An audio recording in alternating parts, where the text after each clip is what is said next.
Hi guys, ಇವತ್ತು ನಮ್ಮಮ್ಮ ಹೊಲದಿಂದ ಸೊಪ್ಪು ತೊಗೊಂಡು ಬಂದಿತ್ತು ಮಶಪ್ ಮಾಡು ಸಾಂಬಾರು ಅಂತ. ನಾನು ಅದಕ್ಕೆ ಯಾರು ಬೆಳಗ್ಗೆನೇ ಅನ್ನ ಸಾಂಬಾರು ತಿಂತಾರೆ ಅಲ್ವಾ, ಅದಕ್ಕೋಸ್ಕರ ಇವತ್ತು ಏನಾದರೂ ಡಿಫ್ರೆಂಟಾಗಿ ಟ್ರೈ ಮಾಡೋಣ ಈ ಸೊಪ್ಪಿಂದ ಅಂದ್ಬಿಟ್ಟು ಟ್ರೈ ಮಾಡ್ತಾಯಿದ್ದೀನಿ. ಈ ಸೊಪ್ಪು ಹೆಸರು ನಮ್ಮೂರಲ್ಲಿ ಎಮ್ಮೆರೊಡ್ಡಿ ಸೊಪ್ಪು ಅಂತಾರೆ, ನಿಮ್ಮೂರಲ್ಲಿ ಏನಂತಾರೆ ಅಂತ ಕಮೆಂಟ್ ಮಾಡಿ. ನಾನು ಈಗ ಈ ಸೊಪ್ಪಲ್ಲಿ ಪಲಾವ್ ಮಾಡೋಣ ಅಂತ ಅನ್ಕೊತಾ ಇದ್ದೀನಿ. ಓಕೆ, ಸ್ಟಾರ್ಟ್ ಮಾಡೋಣ. ಮೊದಲು ಸೊಪ್ಪನ್ನ ನೀಟಾಗಿ ತೊಳ್ಕೊಬೇಕು. ಆಮೇಲೆ ವೆರಿ ಇಂಪಾರ್ಟೆಂಟ್, ಸ್ಟವ್ ಆನ್ ಮಾಡಬೇಕು. ನೆಕ್ಸ್ಟ್ ಒಂದು ಫ್ರೈ ಪ್ಯಾನ್ ತೊಗೊಳ್ಳಿ, ಅದಕ್ಕೆ ಎಣ್ಣೆ, ಮೆಣಸು ಮತ್ತು ಜೀರಿಗೆ ಹಾಕಿ, ಆಮೇಲೆ ತೊಳೆದಿಟ್ಟಿರೋಂಥ ಸೊಪ್ಪು ಹಾಕಿ ಸ್ವಲ್ಪ ಫ್ರೈ ಮಾಡ್ಕೊಳ್ಳಿ ಎಣ್ಣೆಯಲ್ಲಿ.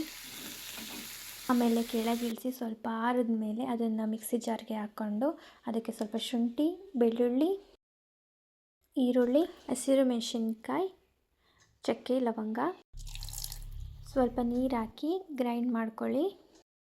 ಈಗ ಒಂದು ಕುಕ್ಕರ್ ತೊಗೊಳ್ಳಿ, ಅದಕ್ಕೆ ಎಣ್ಣೆ, 2 ಮೀಡಿಯಮ್ ಸೈಜ್ದು ಈರುಳ್ಳಿ ತೊಗೊಳ್ಳಿ, ಅದನ್ನು ಹಾಕಿ ಸ್ವಲ್ಪ ಗೋಲ್ಡನ್ ಬ್ರೌನ್ ಕಲರ್ ಬರೋವರೆಗೂ ಫ್ರೈ ಮಾಡ್ಕೊಳ್ಳಿ.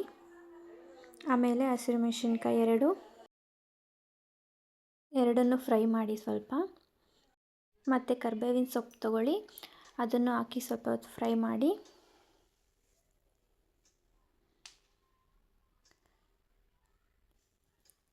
ಈಗ ಒಂದು ಟೊಮೊಟೊ ಕಟ್ ಮಾಡಿ ಹಾಕಿ,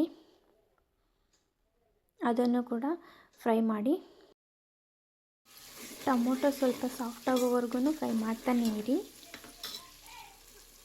ಆಮೇಲೆ ನಾವು ರುಬ್ಬಿಟ್ಕೊಂಡಿರ್ತೀವಲ್ಲ ಆ ಮಸಾಲಾನ ಅದಕ್ಕೆ ಆ್ಯಡ್ ಮಾಡಿ. ಮಸಾಲೆ ಎಲ್ಲ ಪೂರ್ತಿ ಹಾಕಿದ್ಮೇಲೆ ಸ್ವಲ್ಪ ಹೊತ್ತು ಫ್ರೈ ಮಾಡಿ, 1-2 ಮಿನಿಟ್ಸ್.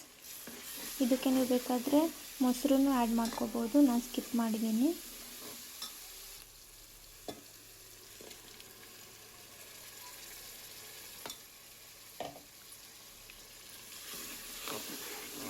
ಪೂರ್ತಿ ಆಯಿಲೆಲ್ಲ ಸಪ್ರೇಟ್ ಆಗೋವರೆಗೂ ಫ್ರೈ ಮಾಡ್ತಾನೆ ಇರಬೇಕು.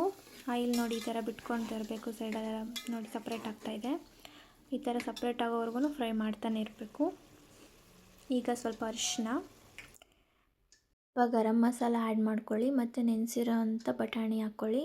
ಮತ್ತು ಈಗ 1 ಕಪ್ ಅಕ್ಕಿನ ವಾಶ್ ಮಾಡಿ ಹಾಕಿ, ಅಕ್ಕಿನ ಈ ಥರ ಮಸಾಲೆ ಜೊತೆ ಮಿಕ್ಸ್ ಮಾಡಿ. ನಿಮಗೆ ಎಷ್ಟು ಬೇಕೋ ಅಷ್ಟು ಉಪ್ಪು ಹಾಕ್ಕೊಳ್ಳಿ. ಇದು ಆಕ್ಚುಲಿ ಚೆನ್ನಾಗಿರೋದು. ಈಗ ಕುಕ್ಕರ್ ಲಿಡ್ನ ಕ್ಲೋಸ್ ಮಾಡಿ 2 ವಿಷಲ್ ಕೂಗಿಸಿ. ಈಗ ರೆಡಿಯಾಗಿದೆ ನಮ್ಮ ಪಲಾವ್. ಹೆಂಗಿರುತ್ತೆ ಅಂತ ನನಗೂ ಗೊತ್ತಿಲ್ಲ, ಫಸ್ಟ್ ಟೈಮ್ ನಾನು ಟ್ರೈ ಮಾಡಿರೋದು.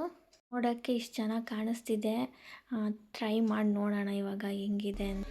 ಏನು ಗೊತ್ತಾ ಗೈಸ್, ಮಡಿಕೆಯಲ್ಲಿ ಹಾಕ್ಬಿಟ್ಟು ಮಡಿಕೆ ಶೇವ್ ಕೊಡೋಣ ಅಂತ ಹೋದೆ, ಅದು ಮತ್ತೆ ವಾಪಸ್ಸೇ ಬರಲಿಲ್ಲ. ಬರೀ ಇಂಥದೆಯಾ. ಆಮೇಲೆ ಒಂದು ಬೌಲಲ್ಲಿ ಹಾಕಿ ಈ ಶೇಪ್ ಮಾಡಿದ್ದೀನಿ. ಚೆನ್ನಾಗಿದೆ ಅಲ್ವಾ ಗೈಸ್? ಏನು ಗೊತ್ತಾ ಗೈಸ್, ತುಂಬ ಸಕ್ಕತ್ತಾಗಿತ್ತು ಟೇಸ್ಟ್ ಮಾತ್ರ. ನೀವು ಒಂದ್ಸಲ ಟ್ರೈ ಮಾಡಿ ಮನೆಯಲ್ಲಿ, ತುಂಬ ಚೆನ್ನಾಗಿರುತ್ತೆ. ನಾನು ಫಸ್ಟ್ ಟೈಮ್ ಟ್ರೈ ಮಾಡಿದ್ದೆ, ತುಂಬ ಚೆನ್ನಾಗಿತ್ತು. ಈಗ ಈ ರೆಸಿಪಿಗೆ ಏನು ಹೆಸರಿಡೋಣ ಅಂತ ನೀವೇ ಸಜೆಸ್ಟ್ ಮಾಡಬೇಕು. ಏನು ಹೆಸರಿಡೋಣ ಅಂತ ಕಮೆಂಟ್ ಮಾಡಿ.